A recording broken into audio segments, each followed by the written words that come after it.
Bonjour et bienvenue sur GI TV. On est ici pour parler d'international avec notre invité Laurent Anthony de l'IPHE, un partenariat donc international de gouvernement à gouvernement sur l'hydrogène.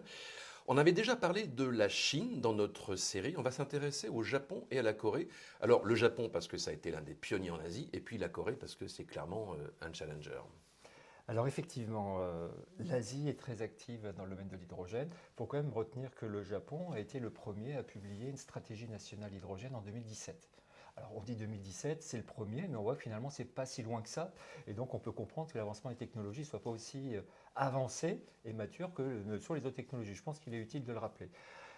Le Japon a fait ensuite plusieurs textes et là récemment, donc fin 2024, il a mis en œuvre un texte voté en mai 2024, ce qui s'appelle le Hydrogen Society Promotion Act, qui vise finalement à résoudre un peu le problème de l'offre et la demande. Comment concilier à la fois, parce que on dit aujourd'hui qu'on soutient beaucoup trop la production et qu'on a un problème de demande, donc que les gens utilisent cet hydrogène décarboné. Donc là, les Japonais, ils ont proposé en fait de subventionner à hauteur de 19 milliards de dollars sur 15 ans des projets qui allient à la fois des producteurs et des consommateurs d'hydrogène décarboné sur un accord de 15 ans avec une prolongation de 10 ans supplémentaires. Donc ça fait en fait une visibilité sur le long terme. Très long terme. Donc c'est-à-dire un engagement sur 25 ans et qui va relier à la fois donc le producteur, le consommateur. Et donc ça permet vraiment de créer une vraie chaîne hydrogène de bout en bout et qui doit vraiment favoriser l'émergence d'une véritable filière. Alors bien sûr, dans les producteurs, il y a aussi l'hydrogène qui peut être importé de l'international, puis ensuite distribué, utilisé.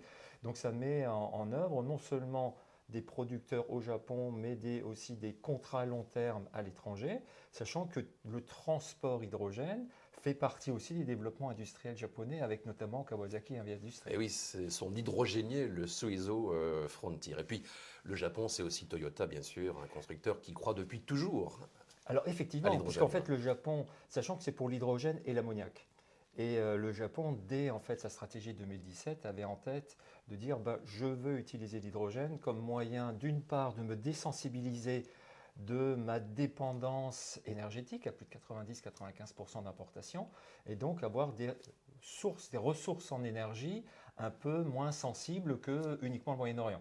Donc l'hydrogène en faisait partie avec le Moyen-Orient, mais l'Australie ou d'autres producteurs d'hydrogène.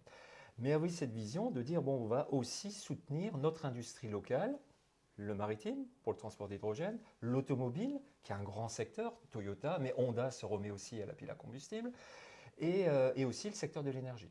Donc là, c'est du Mitsubishi Heavy Industries. Donc il y a toutes ces grandes turbines à gaz naturel aujourd'hui, qui vont évoluer soit vers des turbines à hydrogène, soit vers des turbines à ammoniac. Donc l'import massif et ces projets vont considérer à la fois l'énergie, la mobilité, et grande quantité d'importation, notamment pour l'énergie, va abaisser le coût de l'hydrogène et donc favoriser le développement de la mobilité hydrogène au Japon. Tout ça fait rêver, vu d'Europe, évidemment. Alors, la Corée, c'est aussi une île, donc il y a des problèmes d'approvisionnement. Et puis, en tout cas, un industriel, Hyundai, qui lui aussi est très volontariste en matière d'hydrogène. Tout à fait. Mais quand on regarde le texte qui est paru l'année dernière, le Clean Hydrogen Portfolio Standard, lui, il vise le secteur de l'énergie, pas la mobilité. Mais je pense que ça va aider de la même manière que je viens de l'évoquer avec le Japon. En tout cas, il y a une volonté. Il y a une volonté clairement affichée qui est d'imposer à des acteurs coréens dans le secteur de l'énergie de produire d'ici 2030 6,5 TWh d'électricité à partir d'hydrogène décarboné. Et à la différence du Japon, où là il y a un mécanisme de soutien contrat de différence, qui est assez même utilisé en France ou utilisé ailleurs, en Corée, il n'y a pas ce mécanisme.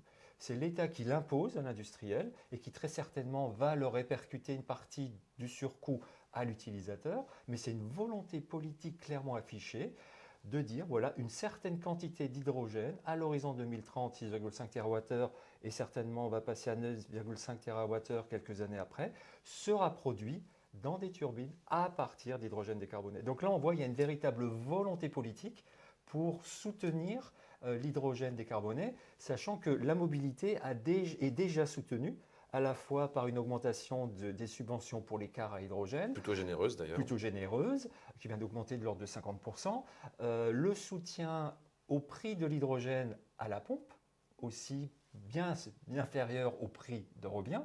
Mais là, donc, il y a déjà une volonté de soutien à mobilité, et donc Hyundai, mais en plus maintenant d'intégrer aussi ce soutien au domaine de l'énergie. Donc la Corée, clairement engagée dans l'hydrogène, sachant que, comme pour le Japon, la Corée a aussi une industrie maritime de fabrication de bateaux importante, et donc entrera dans la compétition avec le Japon sur le transport massif d'hydrogène et d'ammoniac. Merci pour cet éclairage sur l'Asie. Japon-Corée, on avait déjà fait la Chine. On sait ce qui nous attend maintenant, en tout cas vu d'Europe. Merci Laurent Anthony, à bientôt sur GITV.